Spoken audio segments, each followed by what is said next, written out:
시청자 여러분 안녕하십니까. 2월 6일 목요일 KBC 뉴스와이드 시작합니다.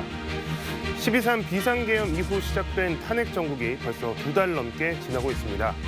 국회 대통령 탄핵에 이은 헌법재판소 탄핵 심판이 진행 중이고 초유의 현직 대통령 체포, 구속 기소가 이어졌습니다. 언제쯤 이런 혼란이 안정될지 국민들은 걱정이 큰데요. 오늘은 더불어민주당 고민정 국회의원과 함께 이야기 나눠보도록 하겠습니다. 의원님 어서 오십시오. 네, 반갑습니다.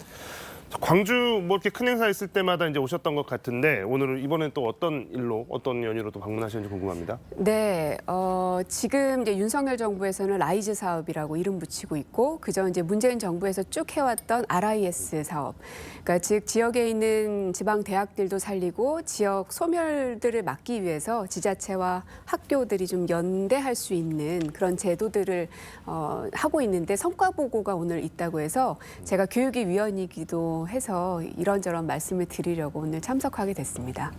시절이 좀 어수선하니까요. 특히 네. 야권에 대한 지지도가 높은 광주 전남 지역은 특히나 지금의 탄핵 정국에 대해서 좀 혼란스러워하고 심란해하시는 분들이 좀 많은데요.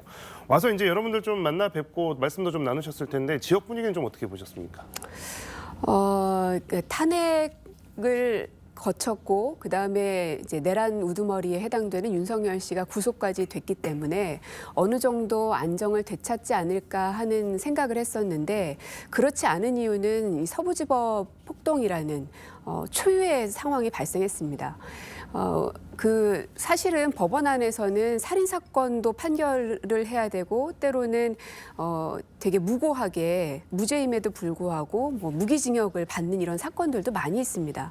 그럼에도 불구하고 우리가 법원을 존중하고 어떤 금기의 영역 혹은 우리가 넘지 말아야 할 선이라고 생각하는 이유는 우리 대한민국을 구성하는 입법, 사법, 행정 중에 하나의 축을 이루고 있는 곳이기 때문에 여기가 무너지면 그 앞으로 억울하다는 주장을 하는 그 어떤 폭력 집단들이 여기에서 난동을 피울 수 있을지 알지 못하는 것이죠. 그래서 이 서부지법 난동, 폭동 사건은 너무나 심각한데 그래서 국민들이 많이 두려워하고 있는 것 같습니다. 그래서 그 사건이 최근에 벌어지다 보니까 윤석열 씨가 구속이 됐음에도 불구하고 여전히 대한민국의 사법권이 제대로 작동하지 못하고 있다는 것에 대한 공포와 두려움이 큰 것 같아요. 네.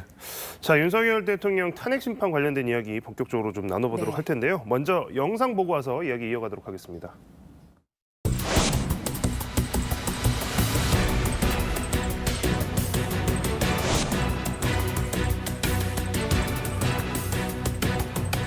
싹 다 잡아들여, 싹 다 정리해. 국정원에도 대공수사권을 줄 테니까 무조건 도와라는 취지로 말하였죠. 그렇게 기억합니다. 대통령과 전 김용현 전 장관이 국회의원을 끌어내라는 이 두 가지 사실도 맞습니다.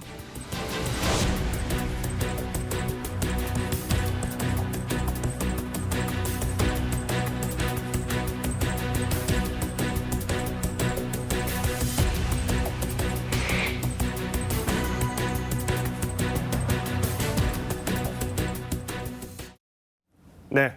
오늘도 윤석열 탄핵 심판 변론이 진행 중입니다. 오늘부터는 오전부터 종일 변론이 이어지고 있는데요. 지난 화요일이었습니다. 지난 화요일 변론부터는 이제 군 사령관들 또 국정원 관계자까지 증인으로 나오고 있는 상황입니다. 여인영 전 방첩 사령관은 체포명단 불러준 것을 인정했고 홍장원 전 국정원 1차장은 윤 대통령과 통화 내용을 다시 확인했습니다. 오늘은 곽종군 전 특전사령관이 국회의원을 끌어내라고 한 윤 대통령 통화 내용을 증언했습니다. 하지만 이런 직접 증언에도 불구하고 윤 대통령은 전면 부인을 하고 있는 상황인데요. 심판 과정 보시면서 답답한 부분이 정말 많으실 것 같습니다. 그렇기도 하고 상식선을 넘어서는 하나의 인물을 보고 있다는 생각입니다. 사실은 정상적이었다면 계엄을 일으켰던 원인이 무엇이든 간에 지금 이 상황까지 오면 국민들의 혼란과 경제 상황이 너무나 나락으로 떨어지고 있어서 대통령이기 이전에 대한민국 국민이라면 죄책감과 미안함을 가져야 되는 게 정상적인 사고방식의 사람이죠. 그러나 최근 헌재에서 일어나고 있는 윤석열 씨의 발언들을 보면 저는 과대망상에 빠져 있는 사람이구나 하는 생각이 너무 많이 들고요. 있지 않았던 일을 얘기한다든지 있었던 있었던 일을 허위로 증언하는 모습들이 계속 반복되고 있어서 그가 등장하는 이 재판부에서의 모습들이 오히려 국민들에게 가짜 뉴스, 페이크 뉴스를 전달하는 온상지가 되고 있구나. 그래서 이것 또한 되게 위험한 현상들이 이어지는구나 하고 생각하고 있습니다. 네. 자, 윤 대통령은 설 연휴 전에 이제 내란 혐의로 이제 구속 기소가 됐고 탄핵 심판이 이제 동시에 진행 중인 상황입니다. 하지만 최근 여론조사를 보면 설 연휴를 앞뒤로 해서 지금 몇 가지 여론조사가 발표가 됐는데 대체적으로 이 탄핵 인용이 돼야 된다라고 하는 의견이 한 60% 정도. 하지만 여전히 탄핵을 반대한다는 의견도 40% 정도가 나오는 것 같습니다. 방금 이제 말씀하셨지만 이 헌법재판소에서 변론 과정에서나 윤석열 대통령이 좀 받아들이기 힘든 주장을 하고 계시다고 말씀하셨는데 이런 것도 좀 어느 정도 탄핵에 여전히 반대하는 여론을 좀 의식한 건 아닌가라는 생각도 좀 드는데요. 이런 지금 40% 정도라고 하는 이 탄핵에 반대하는 여론은 어떻게 해석을 해야 될까요? 사실 우리 이제 내란죄를 들여다보면 내란의 우두머리에 해당되는 자에 대한 형이 나와 있긴 하지만 최고형을 받게끔 되어 있죠. 그러나 내란 선전선동죄도 굉장히 무거운 중형에 처하게 되어 있습니다. 그러나 윤석열 씨가 지금 그 사법기관에서 하고 있는 행태들은 또 하나의 죄를, 즉 내란을 선전선동하고 있는 것을 저지르고 있다. 그것을 우리가 범죄 사실들을 눈앞에서 목도하고 있는 상황들이 계속 반복되고 있다는 점입니다. 근데 이제 그럼에도 불구하고 대통령의 탄핵에 대한 여론들이 찬성 여론들이 훨씬 높았는데 시간이 갈수록 이게 좀 줄어들고 있는 것에 대해서는 우리가 특히 이제 야당인 민주당으로서는 굉장히 경고음으로 받아들여야 된다고 생각하고요. 이게 아직 내란 사태가 종식되지 않았다 하는 시그널이기 때문에 더 그렇습니다. 네. 내란이 여전히 종식되지 않은 것을 증명하는 것이다라고 말씀해 주셨습니다. 국민의힘 행보도 좀 이야기를 해봐야 할 것 같습니다. 여전히 이 대통령이 자신의 혐의를 부인하고 있는 상황에서 국민의힘 같은 경우에는 대통령 변호에 굉장히 적극적으로 나서고 있는 모습입니다. 구속 기소된 대통령을 직접 찾아가기도 했고 대통령의 옥중 메시지를 국민의힘에서 계속해서 전달하는 이런 모습도 눈에 띄고 있습니다. 복귀를 확신해서일까요? 아니면 이후에 있을 상황, 정치적인 상황에 대비해 의한 것일까요? 뭐 해석이 여러 가지로 나오고 있는데 의원님께서는 어떻게 보십니까? 저는 후자 쪽에 가깝다고 보거든요. 이미 이제 윤석열 씨에 대한 판단들은 국민들한테 어느 정도는 내려졌다고 생각합니다. 만약에 이 계엄을 헌재에서 인용하지 않는다면 앞으로 그 어떤 대통령이 되더라도 아무 이유 없이 본인 마음 내키면 다 잡아들여 군을 이용해서 또 무기와 총을 이용해서 사람들을 겁박할 수 있는 계엄 사태가 또 반복된다는 것이기 때문에 사법부에서 그런 판단을 할 것 같지는 않습니다. 다만 국민의힘에서 왜 저렇게 무리하게 잡고 있을까? 말도 안 되는 얘기를 왜 계속 하고 있을까? 그 이유는 윤석열 대통령을 다시 살려오겠다라는 의도가 아니고요. 저는 그 의원들의 의도가 너무 보이는데 뭐냐면 저는 물귀신 작전이라고 생각해요.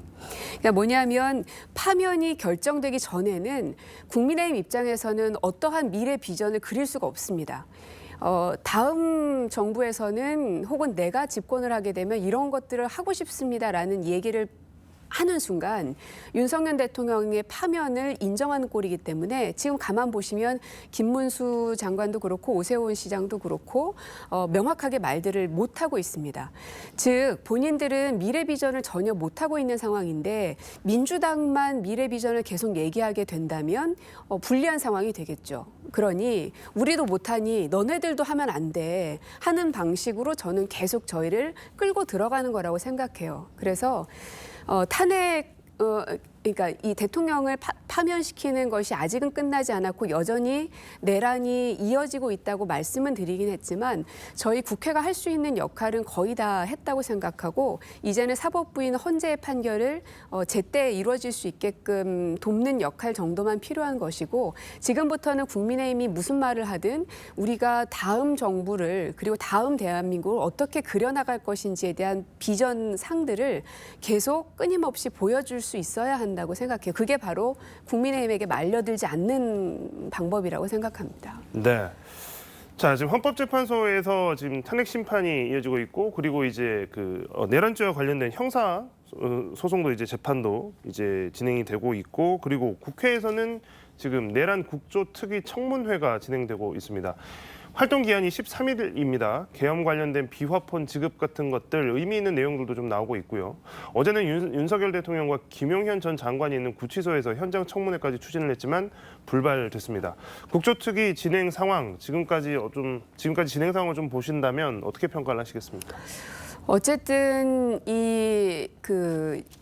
수사하는 기관들에서 아무도 모르게 했던 내용들을 국조특위를 하게 되면은 국민들 앞에서 낱낱이 밝혀지는 것이거든요. 그들이 거짓말을 하지 않는 이상. 그래서 국민들께서 이 계엄이 얼마나 치밀하게 조직되었는지, 사전에 준비되었는지를 국민들께도 알릴 수 있는 저는 좋은 계기이고 방법이라고 생각을 합니다. 다만 이 자리에서 있었던 일들이 전부는 아니니까요. 또 수사기관에서 이것을 토대로 해서 더 많은 진실들을 찾아내서 조기에 이 상황들을 종식시키는 게 일이겠다 하는 생각이 듭니다. 네. 자, 윤 대통령 내란 혐의로 구속이 된 가운데 최상목 대통령 권한대행은 또다시 내란 특검법 거부권을 행사했습니다. 벌써 두 번째인데 이제 결국에는 이제 특검으로 모든 이제 수사가 집중되지 않겠느냐라고 예측이 됐는데 이제 계속해서 특검법 자체가 거부가 되면서 지금 특검이 뭐 필요 없는 것 아니냐 이제 이런 이야기까지도 뭐 여당이나 일각에서 나오고 있습니다. 재표결 결과 동력도 점점 떨어져 보이는 상황인데 민주당에서는 이 특검법이 연거푸 이 거부권 행사로 지금 위기를 맞게 된 데 대해서는 좀 자체적으로 어떤 이야기들이 오고 가는지가 궁금합니다. 한 번에 쉽게 될 거라고 생각은 안 했습니다. 워낙 국민의힘에서 정상적 루트를 밟아나가고 있지 않기 때문에 정상적 방법들이 먹히지 않을 거라는 건 뭐 예측했던 일들이고요. 다만 내란 특검이 왜 필요한가? 왜냐하면 지금 윤석열 대통령을 헌재에서 하는 것은 내란죄에 대한 수사를 하는 것이라기보다는 대통령으로서 파면되어야 할 그만큼의 죄가 있는지를 따지는 것이기 때문에 내란 특검과 헌재에서의 판결은 사실은 다른 종류의 재판들입니다. 그래서 이 정도 크기의 사건이라면 특검이 아니고서는 해명되기가 또 해결되기가 어렵기 때문에 특검은 계속 갈 수밖에 없다 하는 말씀을 드리겠고요. 다만 이 내란 특검법을 그러면 우리는 어떤 방식으로 할 건가? 될 때까지 해야 된다고 생각합니다. 근데 거기에 조건이 있습니다. 광주에 오니까 이제 더 생각나는 건데요.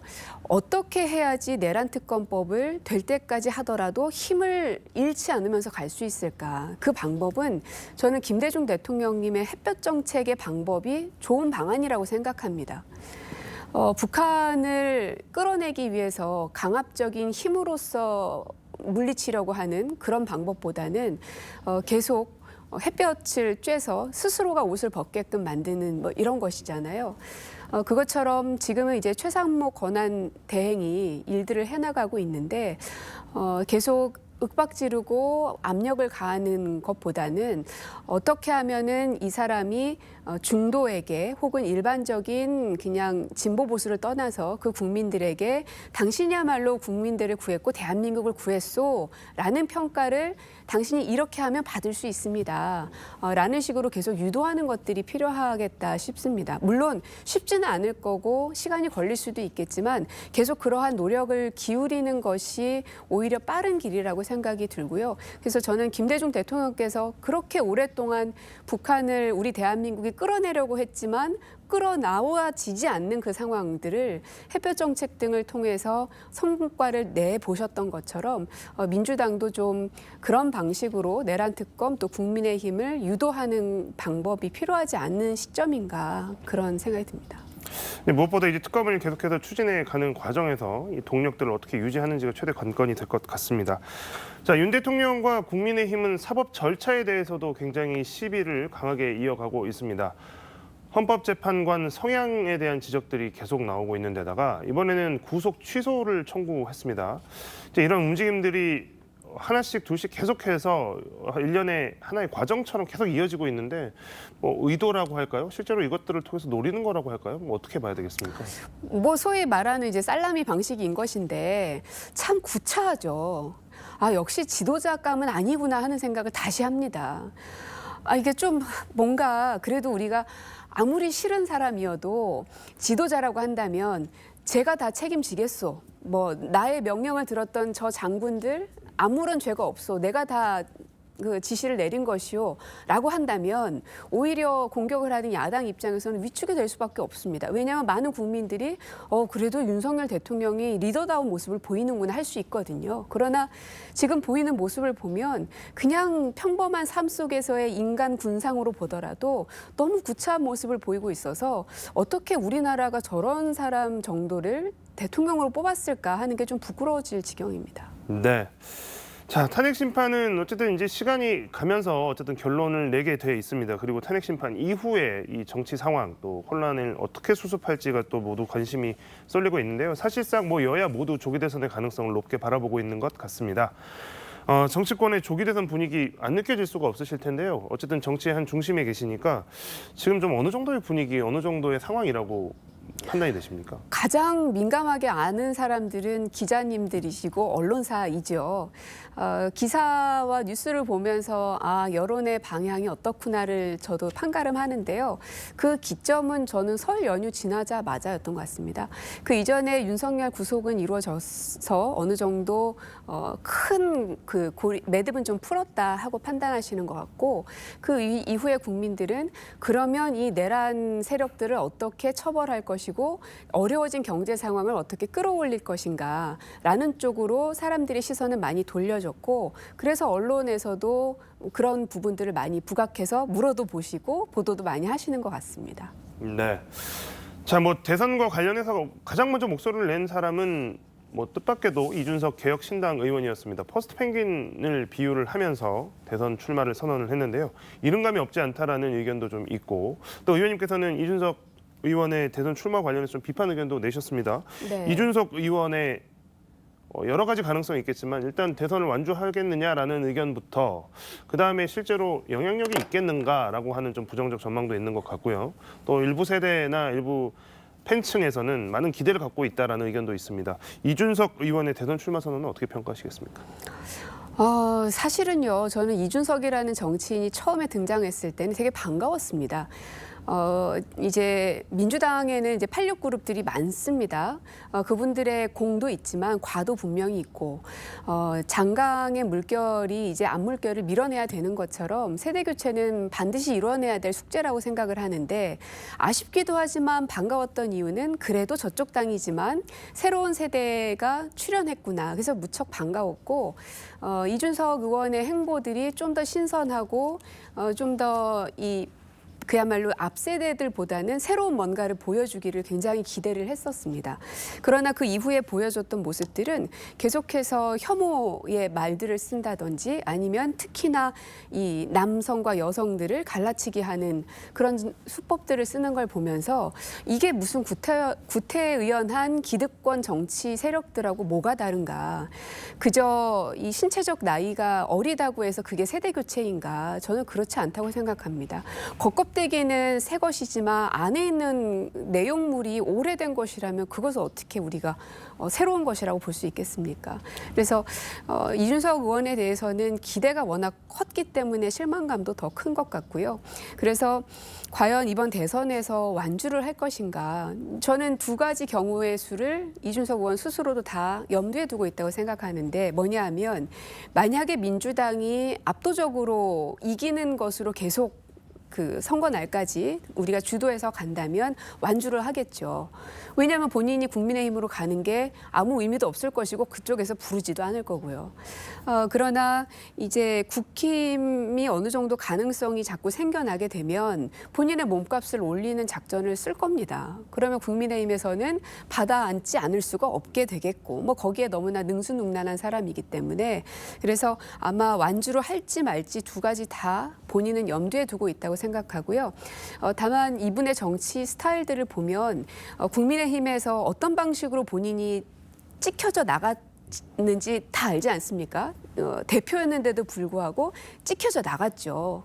그래서 많은 사람들이 좀 아쉬워하기도 하고 좀 슬퍼하기도 하고 그랬었는데 지금은 또다시 개혁신당에서 허은하 대표와의 누구의 잘잘못이 있는지는 그거는 뭐 저희가 알 바 아니고 허은하 의원도 똑같은 방식으로 또다시 찍어내려고 하는 모습을 보면서 하나도 다르지 않구나. 자기가 옛날에 피해자였던 걸 생각하면 최소한은 똑같은 가해자는 되지 않으려는 노력이라도 해야 할 텐데 뭐가 다른가? 저런 사람을 어떻게 새로운 세대의 정치인이라고 볼 수 있나? 저는 굉장히 구태의연한 옛날 정치, 나쁜 정치를 배웠다고 생각을 합니다. 이준석 의원 관련해서 이제 오늘 또 여러 가지 뭐 기사들이 좀 나왔습니다만 동덕여대 사태로 관련해서 그 서부지법 폭동과 비유한 것이 또 이제 논란이 되고 있는데요. 이런 것도 좀 어느 정도 자기 지지층을 위한 좀 의도된 발언이라고 봐야 될까요? 그래서 제가 위험하다고 말씀을 드리는 겁니다. 동덕여대에서 일어났던 일들이 온당한 일이다, 잘한 일이다라고 평가할 수 없습니다. 그건 당연한 일이죠. 그래서 저도 이제 교육위 위원이기 때문에 동덕여대에서 어떤 원인으로 어떠한 정도의 일까지 벌어졌는지 현재 교육부하고 계속 논의를 하고 있는 상태입니다. 근데 그것을 떠나서 서부지법 폭동과는 분명히 다르게 우리가 봐야 한다. 동일선상에서 봐선 안 된다라고 말을 했던 이유는 뭐냐면 서부지법은 그냥 일반적인 기관이 아니라 사법부의 핵심인 법원입니다. 그 법원은 살인자들도 연쇄살인마들도 그 앞에서 혹은 조직폭력배들도 그곳을 폭동으로 무력으로 진압하거나 쳐들어가거나 때려 부수는 역사가 단 한 번도 없었습니다. 왜 그랬을까요? 그거는 우리 사회가 지켜왔던 마지막 보루였던 겁니다. 근데 그것이 무너진 사건입니다. 근데 이 사건을 다른 사건, 그것도 하필이면 여성들이 있는 여성대학교와 비교를 하는 모습을 보면서 또다시 남녀 갈라치기를 하려는 거구나 라는 것에 경고를 했던 겁니다. 네. 자, 이번에는 이재명 대표 이야기를 좀 해보겠습니다. 지금 설 여론조사에서도 나왔지만 현실적으로 지금 야당에서 가장 경쟁력이 있고 가능성이 높은 대권 후보는 이재명 대표입니다. 여권 후보들과의 양자 대결, 뭐 여론조사 이런 것들이 뭐 설 연휴 앞뒤로 굉장히 많이 나왔는데요. 뭐 큰 차이로 앞서 나간다라고 보긴 좀 힘들 것 같은 결과들이 덜어 나왔습니다. 조기 대선이 현실화한다면 이 여권과 야권 이제 대결 구도가 어떤 식으로 좀 흘러가게 될까요? 예전에 2017년에 문재인 대통령 탄생 당시에는 3자 구도였죠. 그래서 표가 어느 쪽으로든 어쨌든 갈라지는 현상이 벌어졌었는데요. 그러나 윤석열 대통령이 될 때는 양자 구도로 해서 0.7% 차이로 저희가 아쉽게도 지고 말았습니다. 그럼 이번에는 어떨까? 지금은 여론조사를 보면 민주당 후보는 이재명 대표님만 유일하시고 나머지 후보들은 다 대부분 국민의힘 후보들입니다. 그러면 이 후보들이 다 출마를 선언할 것인가? 그렇지 않잖아요. 결국은 한 명으로 수렴될 수밖에 없을 텐데 그럼 결국 진보 보수, 민주당, 국민의힘의 이 양자 대결 1대1 구도가 아주 세게 붙을 수밖에 없다. 근데 다만 여기에서 이재명 대표님 민주당이 불리한 상황에서 시작하게 될 거라고 저는 생각합니다. 왜 그러냐면 이재명 대표님은 이미 지난번 선거 때 후보로 등장했던 사람이고 그리고 그 이후에도 당대표를 하셨기 때문에 계속 도마 위에 올라와 있는 사람입니다. 그렇기 때문에 흠집도 많이 뭐 언론이든 보수층이든 이런 사람들에 의해서 많이 흠집도 나 있는 상황이고 사람들의 그 입방아에도 많이 오르내려 있는 분이시죠. 그러나 국민의힘에 있는 후보가 누가 되든지 간에 그쪽은 아직은 그것들이 밝혀지지 않았기 때문에 결국 도마 위에서 뭘 보호할 수 있는 장비가 없는 상태의 선수와 보호하고 입고 있는 장비가 많은 선수와의 대결이 되는 것이죠. 그래서 이재명 대표님이 만약에 민주당의 대선 후보로 나가시게 된다면 그런 어려운 싸움을 할 수밖에 없게 될 거다. 그래서 지금부터 차근차근 준비하는 게 되게 필요할 거라고 생각합니다. 네. 의원님 방금 흠집 이야기도 해주셨습니다만 현재로서는 지금 이재명 대표가 대선 후보 선호도 1위를 달리고 있습니다만 반대로 이 40% 초반대라고 하는 이 박스권 지지율에 대해서 걱정하는 목소리가 당 안팎에서도 굉장히 많습니다. 그리고 이제 최근에는 특히 이제 민주당 내에 전 현직 민주당 관계자들이 이재명 대표를 겨냥한 좀 비판적인 의견을 내기도 했는데요. 이런 지적들 또 박스권에 갇혀 있다라고 하는 이런 한계들 이런 것들에 대해서는 좀 어떻게 바라보고 계십니까? 그 얘기는 이미 2022년 지난 대선을 치를 때에도 계속 나왔었던 이야기입니다. 그래서 그렇게 새롭지는 않습니다. 다만 그것을 어떻게 극복할 것인가는 새로운 방식을 계속 제시할 수 있어야 되겠죠. 아까 말씀드린 것처럼 만약에 이재명 대표님이 후보로 나서시게 된다면 불리한 상황에서 선거를 치르실 수밖에 없기 때문에 더 많은 준비가 필요하다. 그래서 최근에 이제 언론에서는 뭐 우클릭을 너무 하고 있다 뭐 이러기도 하는데 저는 그런 시도조차도 굉장히 좋은 전략이라고 생각하고 많은 노력을 하고 있다는 그 몸부림을 국민들께서 좀 판단해 주셔서 평가해 주셨으면 좋겠다 하는 생각도 좀 듭니다. 네. 자, 조기 대선이 치러진다고 하면 보수 진영과 양자 대결이 될 가능성이 크고 여전히 뭐 의원님께서도 마찬가지로 그 가능성이 높다라고 이제 말씀해 주셨는데 범야권 소수 진보 정당들과의 연대 연합에 대한 이야기도 지금 심심치 않게 나오고 있습니다. 아마도 이게 지금의 여당과 1대1 대결의 구도가 된다 그러면 박빙의 승부가 될 가능성이 높기 때문에 지난 대선에서도 좀 떨어져 나간 야권의 표 때문에 좀 졌다라고 하는 분석도 있었고요. 그래서 뭐 범야권의 연대 혹은 연합, 뭐 많게는 길게는 뭐 통합 이야기까지도 지금 나오고 있는 상황인데 그 가능성 혹은 그 필요성에 대해서는 어떤 입장이십니까? 지금 현재 우리 민주당에 그리고 대한민국에 너무 절실히 필요한 것은 말씀하신 그 연대라고 생각합니다. 우리가 선거제도를 병립으로 갈 것이냐 연동으로 갈 것이냐 논란이 많았지만 연동형으로 최종적으로 결정했을 때에는 바로 그 연대 정신을 잘 알고 있었기 때문이거든요. 그래서 그 덕분에 조국혁신당도 있고 진보당도 있고 그래서 그 힘들을 많이 모아내는 게 필요할 것이고 그게 단순히 정치 지도자들끼리 우리 같이 합시다라고 사진 한 번 찍는다고 해서 되지 않습니다. 그러니까 화학적 결합이 일어나야 되는데 그러려면 사실은 시간이 그렇게 많지 않거든요. 그래서 조금은 아프기도 하고 삐그덕거리는 소리가 난다 하더라도 연대를 하려면 완전히 흡수가 아니기 때문에 흡수통이라듯이 한쪽이 한쪽을 그냥 먹어버리는 게 아니잖아요. 연대는 각자의 다름을 존중하는 상황 속에서 같은 길을 모색하는 것이어서 조정하는 데 시간이 걸릴 수밖에 없습니다. 그래서 어떻게 하면 우리 민주당이 더 많은 세력들과 연대할 수 있을지를 눈을 부릅뜨고 지켜봐야 되고 쳐다봐야 되고 그것을 위해서 우리 민주당은 얼만큼의 희생을 할 것이고 헌신을 할 것인가에 대한 각오와 다짐도 되어 있어야 한다고 생각을 합니다. 자, 국내 안팎 또 정치 경제 분야 모두 어려운 시국입니다. 국회의원으로서 2025년 올 한 해 어떤 목표 또 어떤 계획 갖고 계신지 시청자분들께 마지막으로 좀 말씀 부탁드립니다. 일단은 지금의 내란 상황을 조기에 종식시키는 게 가장 첫 번째 일일 겁니다. 하지만 그 일이 있다고 해서 두 번째, 세 번째 일들을 미뤄놓을 수는 없습니다. 왜냐하면 아까 말씀드린 것처럼 시간이 너무 없기 때문에. 그래서 내란을 종식하는 일과 그리고 국민들에게 앞으로 대한민국이 이만큼 안정화될 것입니다라는 비전을 보여줄 수 있는 이 일을 쌍끌이 하듯이 투트랙을 같이 가져가야 되는 게 우리 민주당의 역할이라고 생각을 합니다. 그래서 저도 이제 교육위 위원이기도 하지만 그 안에서 다른 목소리들 내는 거에 대해서 두려움 없이 어떻게 하면 국민들 한 명이라도 더 설득할 수 있을까를 고민하면서 우리 민주당이 대한민국을 안정화시키는데 일조할 수 있도록 저도 최선을 다하려고 합니다. 네. 자, 오늘 고민정 의원과의 이야기는 여기까지 듣도록 하겠습니다. 지금까지 더불어민주당 고민정 의원과 함께했습니다. 의원님 오늘 출연해 주셔서 고맙습니다. 네.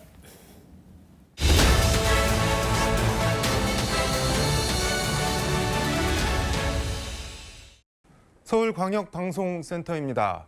오늘 헌법재판소에선 오전부터 윤석열 대통령 탄핵 심판 제6차 변론이 열렸습니다.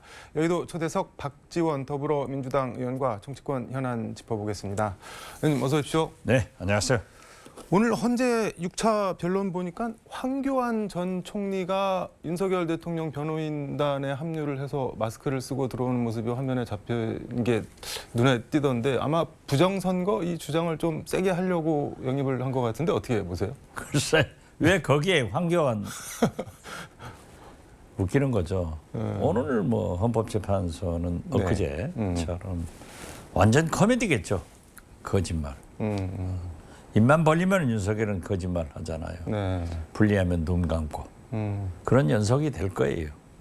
근데 그 황교안 총리가 변호인단에 합류했다는 기사에 달린 댓글 중에 웃긴 게 하나 있던데 골로 보내려고 작정을 했냐 뭐 그런 표현이 있던데. 그렇기 때문에 네. 황교안 대행은요. 네. 사실 박근혜 탄핵 때 네. 국무총리로서 굉장히 애매모호한 태도를 취했어요. 그러니까 자기가 대통령 되려고 한다 하는 오해도 있었지만은 나중에 대통령 권한대행을 맡아가지고 또 박근혜 좀 사이가 나빠졌죠. 네. 그런데 그분이 줄기차게 네. 이 부정선거를 주장하신 분인데 이번에 또 윤석열 대통령이 부정선거 때문에 네. 계엄을 했다 하는 헛소리를 하는데 거기에 같이 네. 코미디 엑스트라로 나오는 것 같아요. 근데 그러고 보니 황교안 전 총리는 공교롭게도 두 대통령 탄핵에 직간접적으로 계속 연관이 되고 있네요. 그렇죠.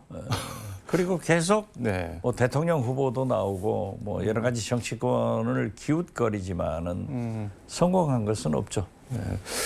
윤석열 대통령이 헌재 변론에서 호수 위에 떠 있는 달 그림자를 쫓는 느낌이다. 뭐 아무 실체가 없다. 뭐 이런 얘기인 것 같은데 어떻게 보셨나요? 아무것도 일어나지 않았는데 무슨 소리냐. 네. 호수 위에 뜬 달 그림자. 마치 트롯 가수가 옛날 네.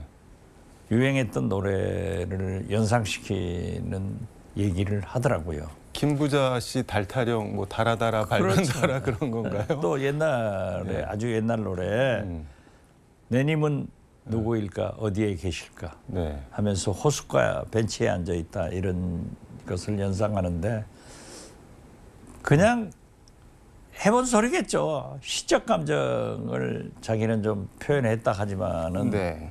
웃기는 거죠. 홍정원 국정원 전 1차장이 증인 출석하면서 헌재 들어오면서 윤석열 대통령한테 서서 깍듯하게 인사를 했는데 쳐다보지도 않고 그냥 외면을 해버리더라고요. 그 좀 인상적이던데. 홍장원 1차장은 네. 아주 극우 보수 윤석열 대통령을 진짜 네. 존경하고 따랐어요.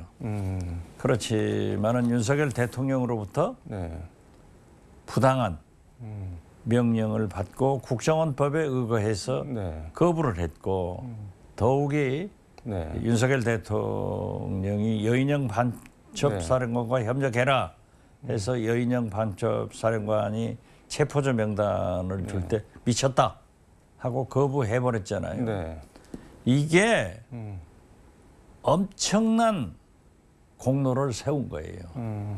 만약 네. 홍장원 1차장이 대통령의 전화를 받고 방첩사령관의 전화를 받고 네. 그대로 움직였다고 하면은 대한민국 국정원 세력이 계엄에 가담했다고 하면은 비록 네. 국회에서 국민의 반대로 실패는 했겠지만은 엄청난 많은 대가를 치렀을 거예요. 국정원이 작정하고 움직였으면 뭔가 판이 많이 달라졌을 수도. 많이 달라졌죠. 그 조직에 대해서 네. 제가 전직 국정원장으로서 네. 미주알 고주알 얘기할 수 없지만은 엄청난 조직 아니에요. 이게 만약에 움직였다고 하면은 큰 문제가 있었을 건데 이걸 막아준 것이 네. 즉 국정원법에는 부당한 명령과 지시에 거부를 할 수 있어요. 네. 그 홍장원 1차장의 그러한 네. 대통령의 지시, 방첩사령관의 협조 내용을 거부한 게 그래도 네. 나라를 살렸다. 저는 높이 평가합니다. 홍장원 전 1차장 경력을 좀 보니까 육사 나와서 707 특임대 중대장 이렇게 아주 이른바 빡센 데서 근무하고 중령 예편에서 국정원에서 블랙 요원으로 계속 활동을 했고 보니까 평생 국가에 헌신한 사람인 것 같은데 그런 사람도 윤석열 대통령한테 불리한 증언을 하니까 빨갱이다, 좌빨이다 뭐 이렇게 비판을 하는데 그거는 어떻게 봐야 될까요, 그걸? 그분 홍장원 1차장 네. 스스로가 제가 볼 때는 네. 극우 꼴통 보수예요. 그러나 그분이 블랙 요원으로 사선을 넘는 등 국가 안보를 위해서 기여한 공로도 있고 네. 어떻게 됐든 네. 윤석열 대통령이 새빨간 거짓말을 하는 거예요. 자, 국정원장이 미국 가 있는 것으로 알고 네. 홍정원 차장한테 전화했다. 바로 직전에 네. 같이 국무회의에 국정원장이 참석을 했어요. 네. 그리고 국정원장이 미국을 갔다 가면은 대통령의 재가를 받고 가고 그리고 이미 대공 수사권은 경찰에 넘어가 있는데 네. 이 내용을 너무나도 잘 알고 있는 대통령이 대공 수사권 찾아주마 이 자체가 아닌 것 아니에요. 간첩 잡으라는 소리가 아니에요. 그러한 거짓말을 하고 있는데 네. 진짜 윤석열 대통령은 굉장히 편리한 뇌 구조를 가지고 있다. 그냥 나오는 대로 하는 거예요. 본인 위주로 생각한다는 그런 그렇죠. 거죠. 예. 근데 장해찬 전 최고위원이 어제 여의도 초대석 나왔는데 김건희 여사 관련해서 자기가 여러 군데 알아봤는데 계엄 직전까지 계엄 선포할지 전혀 몰랐다. 뭐 그렇게 얘기를 하던데요. 그렇게 발표되고 있지만 네. 저는 김건희 여사가 이 계엄을 네. 발표한 것은 무속인들의 충고와 네. 명태균 예. 게이트에서 나온 김건희 여사의 선거 개입 국정농단에 대해서 명태균 수사 보고서가 창원지검에 의거해서 네. 작성돼서 나오니까 제가 김건희 여사가 대통령 오빠 빨리 계엄해 이거 큰일이야 해서 냈다라고 했는데 바로 그분도 네. 비난을 했더라고요. 나도 비난하니까 자기들도 비난하겠죠. 그렇지만 네. 오늘 아침 보도를 보면은 창원지검에서 계엄이 선포된 것은 네. 그러한 창원지검의 명태균 수사 보고서의 결과 같다. 네. 즉 명태균 수사 보고서 때문에 김건희가 대통령 오빠에게 계엄하자 네. 하는 얘기가 입증될 거예요. 그리고 더 나아가서는 지금 현재 서울 고검에 네. 도이치모터스 주가 조작 문제도 최강욱 전 의원이 항고를 했기 때문에 지금 네. 소사 중이잖아요. 아직도 검찰에서 간보기 하는 거예요. 왜? 내란 세력이 저렇게 저항을 하고 있으니까 혹시 다시 돌아오나 하는 것을 간보기 하고 있지만은 네. 검찰은 괴물 아니에요. 권력에 따라서 움직이는 거예요. 그렇기 때문에 윤석열의 재판이 진행되고 네. 특히 헌재에서 인용이 되면은 다 끝난다. 저는 그렇게 봅니다. 근데 뭐 왕왕왕도 그렇고 이번에 뭐 비단 아씨 뭐 이런 분도 등장을 하고 관상을 보는 행정관을 용산에서 뽑았다 그러고 전국 5대 명산에서 뭐 구술했다 그러고 왜 이런 무속 관련한 것들이 계속 나오는 걸까요, 이게? 아니 그러니까 네. 대통령 후보 때 왕자 써가지고 다른 후보를 우리 기독교인들이 네. 지식인들이 지지해가지고 네. 대한민국을 무속 국가로 만들었지 않습니까? 예를 들면은 김종필 씨가 5.16 네. 군사 쿠데타를 모의하면서 점쟁이 무속인한테 점괘 봐가지고 해요? 그런데 이 사람들의 수준은 무속 수준이에요. 그러니까 별자리 전 정보사령관 스스로도 점쟁이 네. 보살이라고 주장하면서 군산까지 가서 비단아 씨한테 이 사람은 장관 되겠느냐? 이 사람은 우리하고 하면은 네. 배신하지 않겠느냐? 주체 세력들을 전부 점괘에다 물어가지고 한 거예요. 그분이 그래서 저는 용하신가 뭐죠, 거기까지 이 군사까지. 지금 대전의 삼성당, 네. 군산의 이성당, 네. 목포 콜럼방, 네. 해남 고구마빵 네. 이 전국적으로 빵집 유명하거든요. 네. 그런데 이번에 군산은 비단아 씨가 또 유명하게 만들어줘서 네. 전보로 많이 갈 것 같아요. 이게 말이 되냐고요. 이게 어떤 나라예요. 그런데 예. 점쟁이한테 자기들의 계엄 주체 세력을 물어서 네. 점괘에 따라서 하고 있는 이 윤석열 진짜 창피한 일이고 우리 기독교인들 보수 목사님들 다 반성해야 돼요. 근데 저는 그거 보면서 영화 관상에서 김혜수 씨가 이런 대사를 했는데 사주 위의 관상, 관상 위의 눈치다 요것들아 그랬는데 눈치가 이렇게 없었을까요? 이 경험을 하면서. 아니 그러니까 그 경지에 들어가지 못한 사람들이 한 거예요.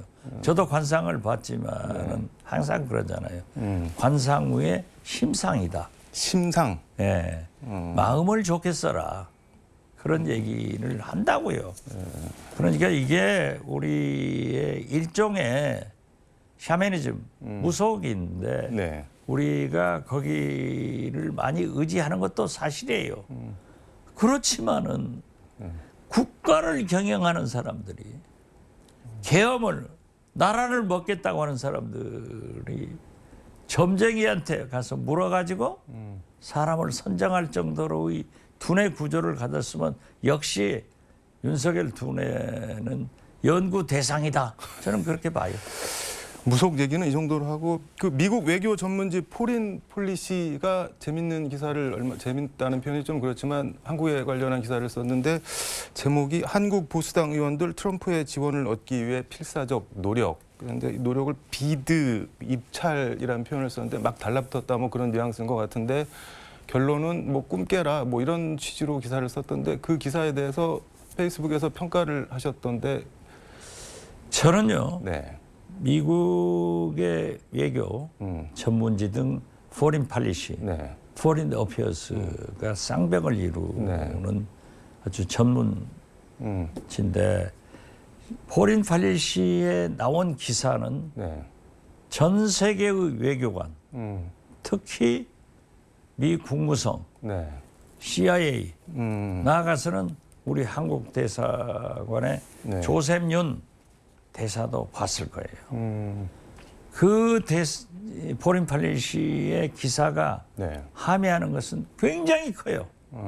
즉 쉽게 말해서 너희들 트럼프 대통령한테 나경원 등 열심히 줄 서지만은 민주주의를 지지하지 네. 계엄 세력 지지하지 않는다 아니에요?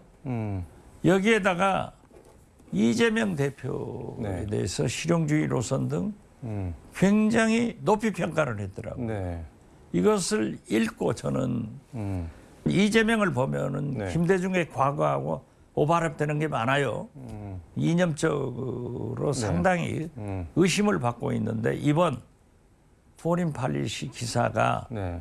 이재명은 실용주의로 전혀 문제가 없다 해서 굉장히 민주당과 이재명 대표에 대한 긍정적인 기사이면서 트럼프 대통령 너희들 쫓아다녀도 네. 내란 우두머리 절대 지지하지 않는다 하는 경고가 있어서 아주 좋은 기사라고 생각합니다.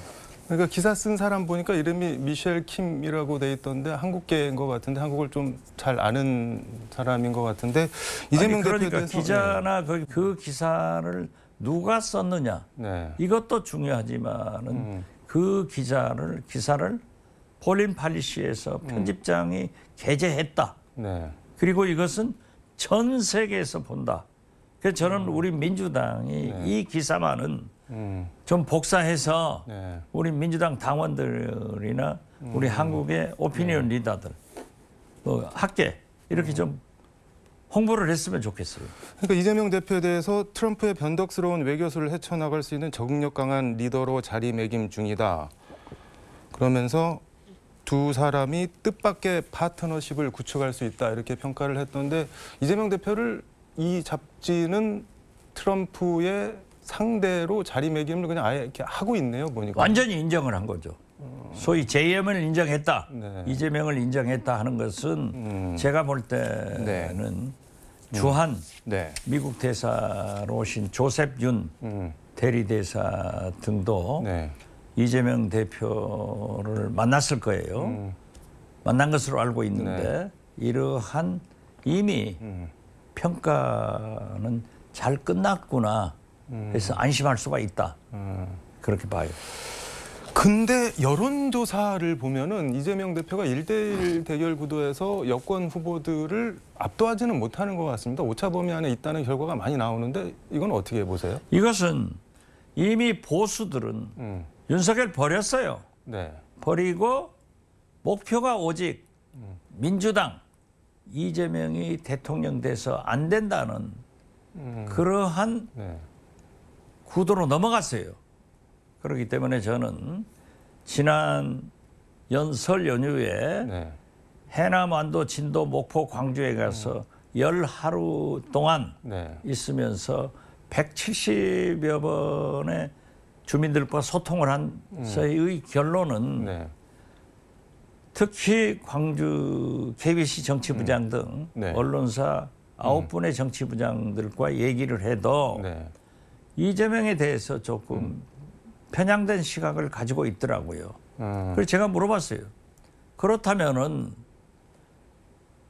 계엄, 즉 내란 세력을 지지할 거냐? 아, 그건 안 된다. 네. 그러면 대안이 누구냐? 만약 내가 나가면 어쩌냐? 했더니 답변이 없더라고요. 결국 결론은 그래도 이재명이다. 이런 결론을 내리는데 네. 그런 게 때문에 지난 대통령 선거에서 이재명이 0.73%포인트로 졌잖아요. 네. 이번에도 저는 50대 49 게임이 될 것이다. 네. 그렇기 때문에 우리는 네. 더 노력하고 겸손한 자세가 필요하고 또 민주당 내부에서 이러쿵저러쿵 얘기하는 것도 나쁘지 않아요.